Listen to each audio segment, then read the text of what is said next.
Good morning friends. আজকে day 6। আজকে আমি একটু দেরিতে ঘুম থেকে উঠেছি।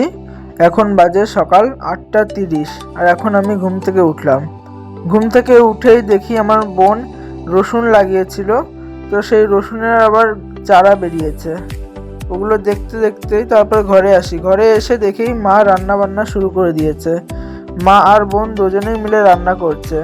আজকে সকালে রান্না হয়েছিল রুটি আর সোয়াবিন দিয়ে আলু দিয়ে তরকারি।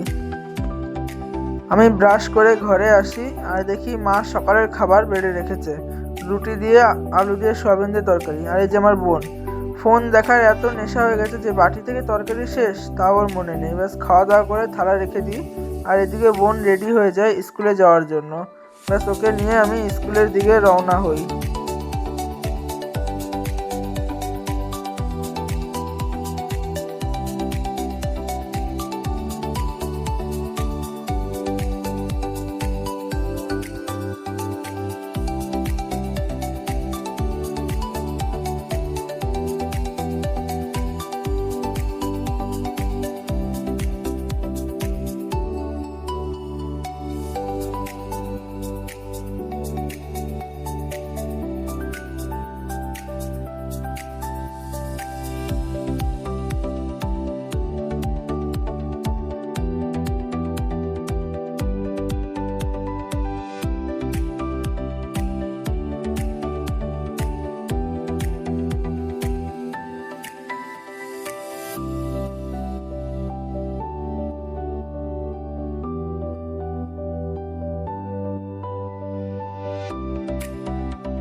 বোনকে স্কুলের সামনে নামিয়ে দিয়ে আমি এখন রওনা দিই মামা বাড়ির দিকে, কারণ আমি অনেক দিন ধরে মামা বাড়ি যাই না।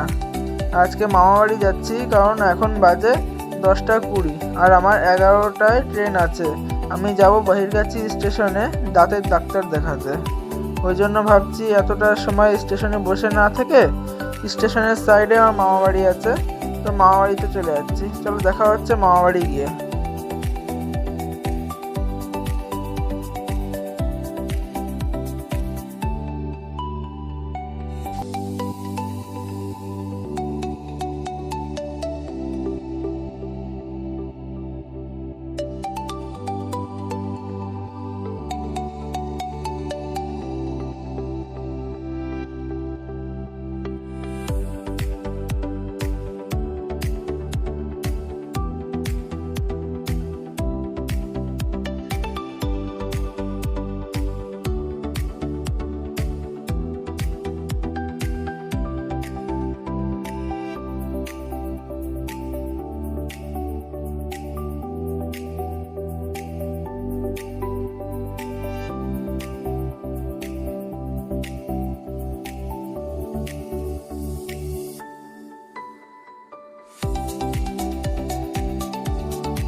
মামাদের বাড়ি ঢুকি।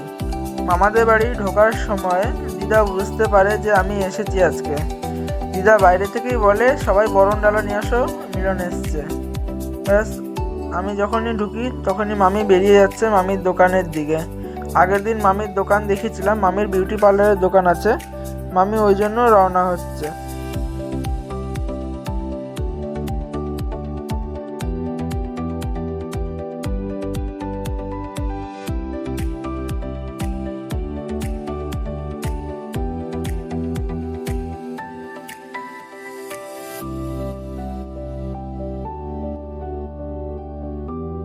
আড়মঘাটা স্টেশনের বাইরে সাইকেল রেখে আমি ট্রেনে উঠে রওনা দিই বহিরগাছি যাওয়ার জন্য। চলো দেখা হচ্ছে বহিরগাছি গিয়ে।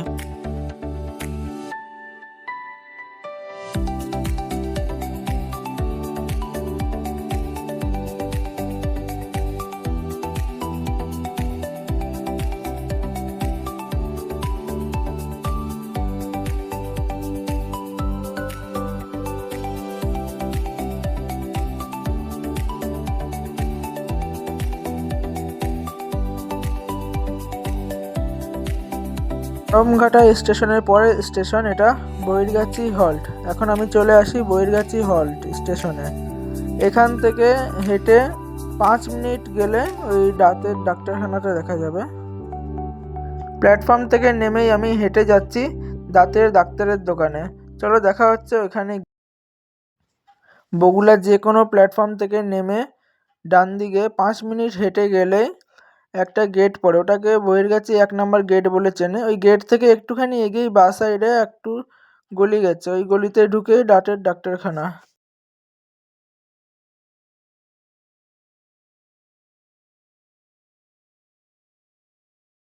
আমার যেহেতু আক্কেল মাড়ি উঠছে ওই জন্য প্রচণ্ড পরিমাণে দাঁতে ব্যথা হচ্ছে, যেই কারণে আমি কিছু খেতে পারছি না। ডক্টর দেখালাম, ডক্টর বলল ঠিক আছে এটা কিছুদিন হবে। কিছু ওষুধ দিলেন উনি, বললেন এটা খেলে নাকি ব্যথাটা কমে যাবে। আর এখন বাজে 11:30 আর আমাদের ট্রেন আছে আড়ংঘাটার জন্য 12:30-এ। ওই জন্য আমি একটু বোকামি করি, আমি ভাবি হেঁটে হেঁটে চলে যাব, কারণ ট্রেনে 5 থেকে 10 মিনিটও লাগেনি আমার, ট্রেনে হায়েস্ট 3 মিনিট লেগেছিল। আমি ওই কারণে ভেবেছি কি হয়তো ট্রেনে 3 মিনিট লেগেছে, তাহলে আমার হেঁটে গেলে হয়তো 10 থেকে 20 মিনিট লাগবে। কিন্তু সময় কতটা লাগে তোমরা দেখো।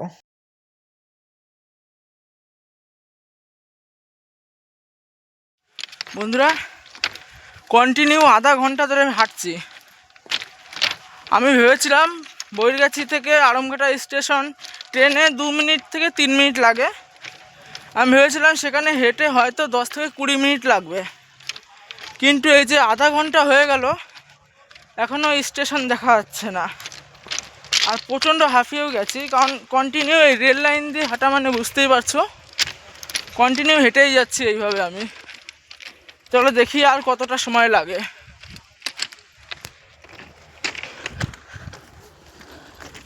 এই যে এখনো শুধু রেল লাইন আর রেল লাইন দেখা যাচ্ছে, মানে স্টেশনের কোনো নাম ঠিকানা নেই।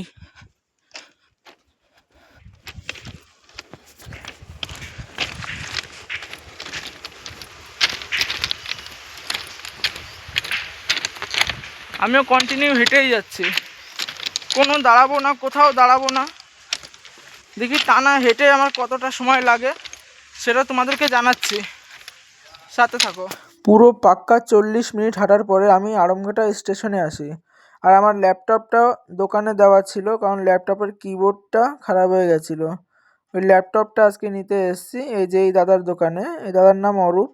এখানে সমস্ত রকম কম্পিউটার, ল্যাপটপ, প্রিন্টার এবং সব কিছুর রিপেয়ারিং করা হয়।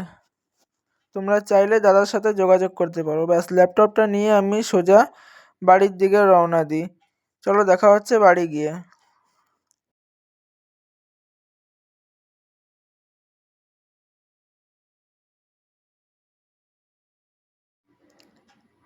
বাড়িতে ঢুকেই দেখি মা ভাত বেড়ে রেখেছে, কারণ মা স্কুলে যাবে ওই জন্য মা আগে থেকেই আমার ভাত বেড়ে রেখেছিল। খাওয়া দাওয়া করে এখন কলপাড়ে যাই। কিছু ইমার্জেন্সি পার্সোনাল কাজের জন্য আজকের ব্লগটা আমি এখানেই শেষ করছি। দেখা হচ্ছে আগামীকাল ডে 7।